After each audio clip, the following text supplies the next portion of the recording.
Bom dia. Espero que você tenha um ótimo dia. This is your man Larry, the American Brazilian.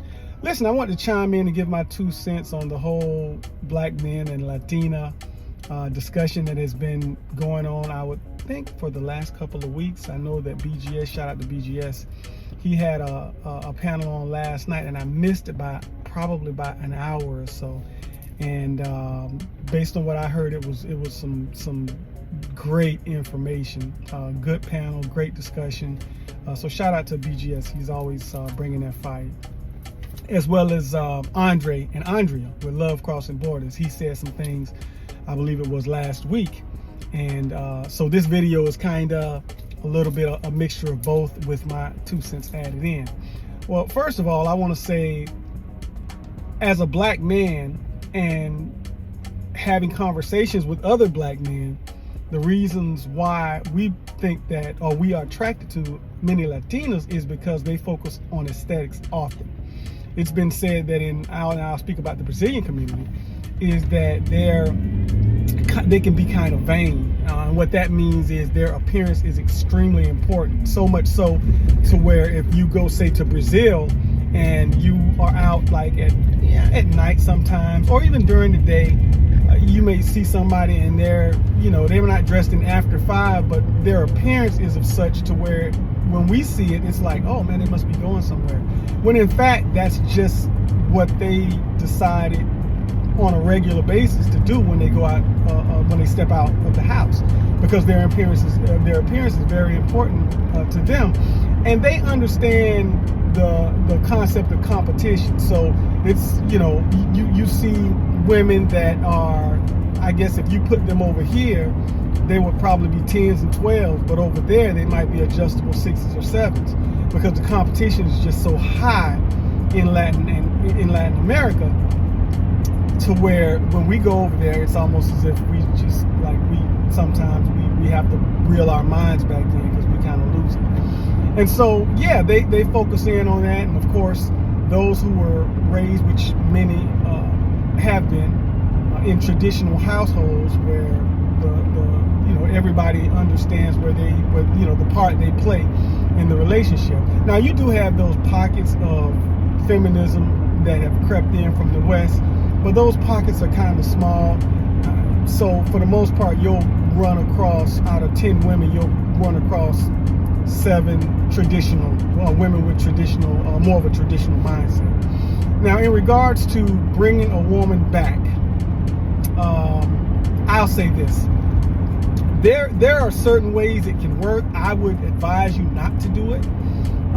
I did not bring my wife from Brazil. I met my wife 2 years after I came from Brazil on my first trip. I met her here in Florida. And so my wife was already a part of the Brazilian community. And that's something that I think a lot of people don't necessarily take in consideration when they migrate, or when you're attempting to bring someone from there to here. Both of you guys have to be connected into whatever community that represent their home country in the new city, because it's going to minimize frustrations. It's going to minimize just certain issues that people will deal with in the process of acclimating into a different society. Because you have to understand, they are entering into a place where oftentimes they're a little self-conscious because they don't speak the language as fluently as they would desire. They don't know anyone. They don't have any relatives. So it's imperative that they connect with the community here that represents their home country, because it's going to kind of give them that sensation of being home, and they need that. I used to ask my wife sometimes, like, why do you do so much? Like, every time you guys are eating at this person's house, they're coming over here, and it's cool. I like it because we're both a part of the Brazilian community. And she said, it gives me that sense of being home, and I need that, because there are times that people, their version of family is on a whole nother level. We say family first, but in the Latinas, in the Latin society, family is, it is everything. And I would dare say it's the same on the continent of Asia and Africa, in many places, in many countries on those continents. However, I can only speak on what I know. Not that I've not been on the continent of Asia, but I've been to Nigeria on the continent of Africa, and it's definitely that way. So in our community, in the Brazilian community, it makes things a whole lot easier. So when I met my wife, there are certain acclimations that she did on her own that I didn't have to experience with her. Now, what I did have to experience with her was, being married and having a child. So there was another kind of acclimation. But because she had done I guess the toughest part first on her own, sozinho, it made things easier for us to do together. And one thing I do notice and I appreciate so much about the community that we're in here is a lot of things, right? There are new Brazilians coming to be a part of our community almost on a weekly basis. I mean, there are so many Brazilians in the community here, and along with them, they bring a set of skills, trades. They're knowledgeable about many things, and many people speak the language. And what would surprise a lot of people is a lot of people have documentation. So not everybody is quote unquote undocumented that are here. Another thing too is that we spend money within that community. So I used to hear about, and I'm sure you guys have heard, we've all heard about, people living in one house and doing this, and everybody sharing this, and how, these communities can grow so fast and everybody can benefit from being a collective, and they do that because they spend money within the group. My phone is shaking, I apologize. And so that's what we do. When we need a birthday cake, we get one from somebody in our Brazilian community. When we need something done, we just did some renovations on our bathroom. One of our good friends in the Brazilian community, his company. So whatever we need, we go to our community first. And within that community, it solves a lot of issues. And you can save a whole lot of money, and it's top-notch work. And so that's one thing that I can understand about other communities and how they can accelerate so fast because they spend their money within their group. We've heard about that, we've seen it, but to actually be a part of it is a whole different animal. Now, some people might say, well, are you talking against bringing someone here? I would say this. It can work if you both become a part of the community that represents their country, that is stateside. It can work B, if you guys at some point desire or make plans to exist between two worlds. What do I mean by that?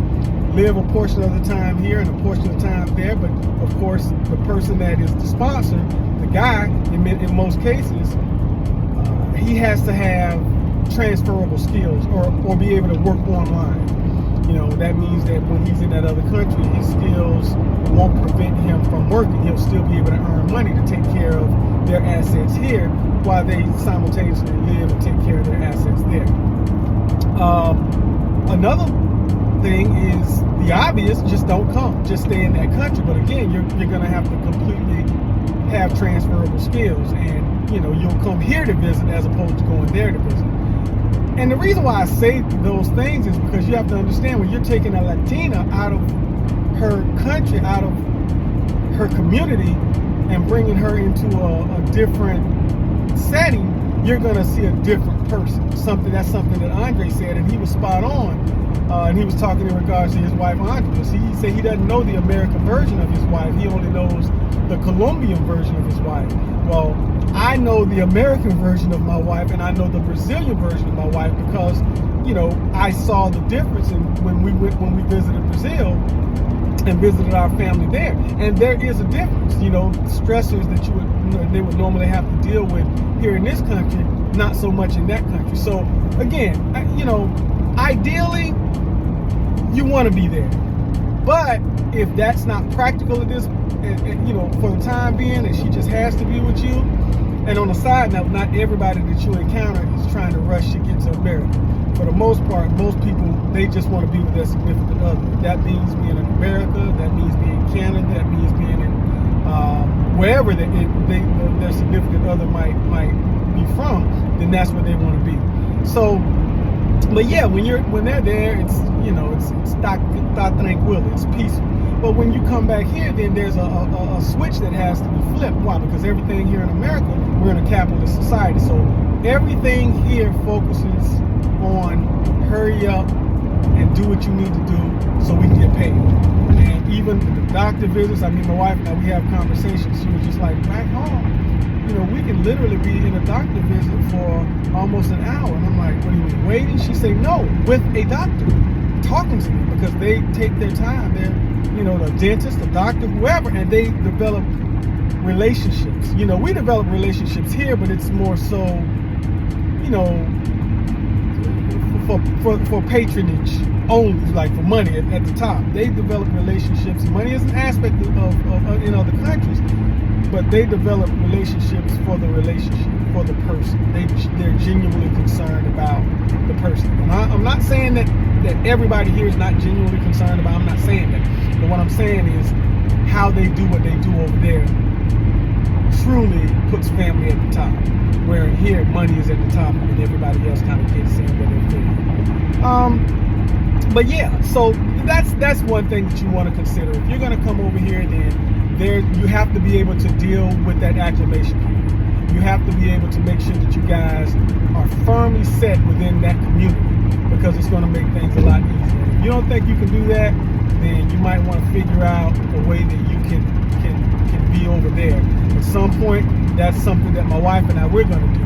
And so we're setting things up so we can exist between two worlds. Why? Because I still have my dad here, stepmom, and other loved ones that, and I love being around and seeing. I don't see them often, but I love being around. I love the ability, I see my dad every week and my brother. And so I like the ability to see them every week.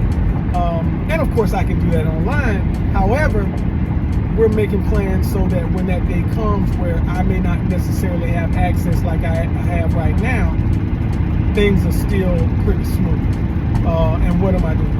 My son, he has his Brazilian citizenship now. I have, I don't need the visa that everybody's clamoring to get. I don't need that, because I have something that I can always go back and forth, and I have something waiting on me when I get it. That's another story for another day. However, even as an American, in the process of, we migrate easy because the things that we're looking for when we go, they're centered around peace. And when people migrate over here, yes, they come for relationships if you're in one, and you're going through a K-1 visa process, but they come over here for opportunities and money. And so, we go for peace. So it's easy for us to acclimate into other society than it is for foreigners to come here and acclimate into our society. But I don't know. That's just my ramble. That's just my take on the whole situation. So yes, we're definitely attracted to Latinas. They embody femininity, structures, the physiques, the temperament, the mannerisms that we are attracted to. And oftentimes when we go there, we don't want to come back. Straight up. So, hey, there are some things that I forgot to mention, questions that conversations that I had been having that I should have included in this video. And so this is kind of like a part 2 to the video. And that's this. When Latinas come from, I'll speak for Brazilians, when they come as couples, even Brazilian couples, come to America, we've been discovering that many succumb to divorce. And why am I saying that? Because remember, I talked about the stressors of acclimation, for your significant other when they come here, and how they're away from their family, they're away from their friends, they're away from their home country. They don't speak the language as well as they want to. And of course, if they're an introvert, then now they're going to be codependent on you, and that's going to take stress to a whole nother level. Not to mention the fact that if you're working 30, 40, 50, 60, 70, 80 hours, you're going to be away from them. So they're going to feel this sense of isolation.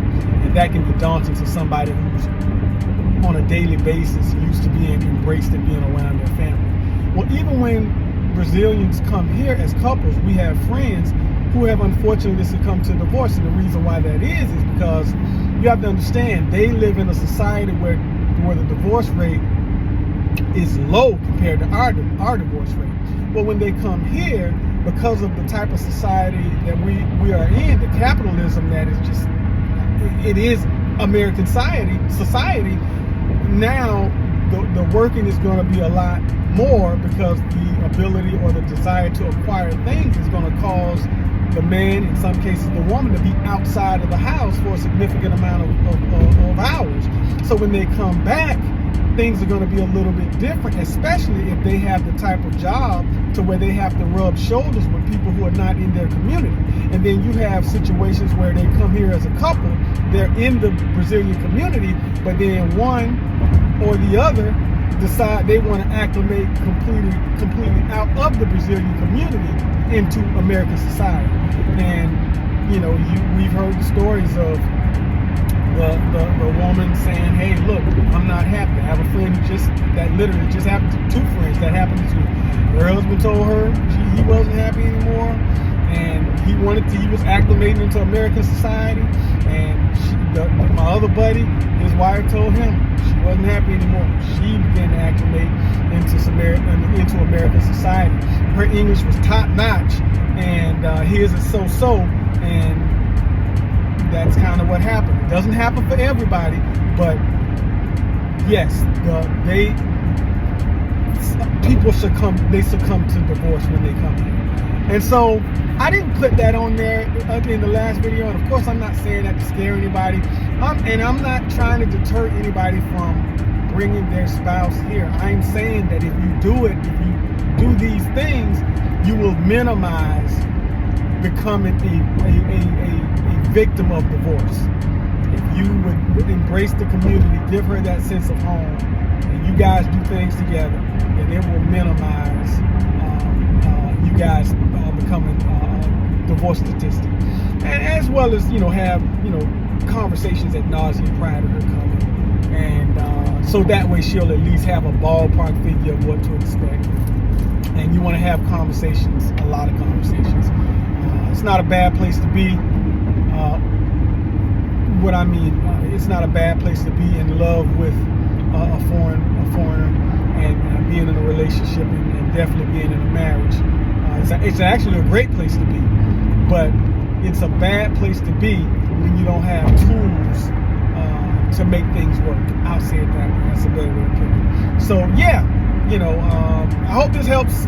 And of course, again, if you guys want to chime in, I would love to hear what you think. I know many brothers on YouTube and sisters who are married to significant others who just happen to be Brazilian or Colombian or Asian. So yeah, it can definitely work. So just let me know what you guys think, and I will talk to you guys later.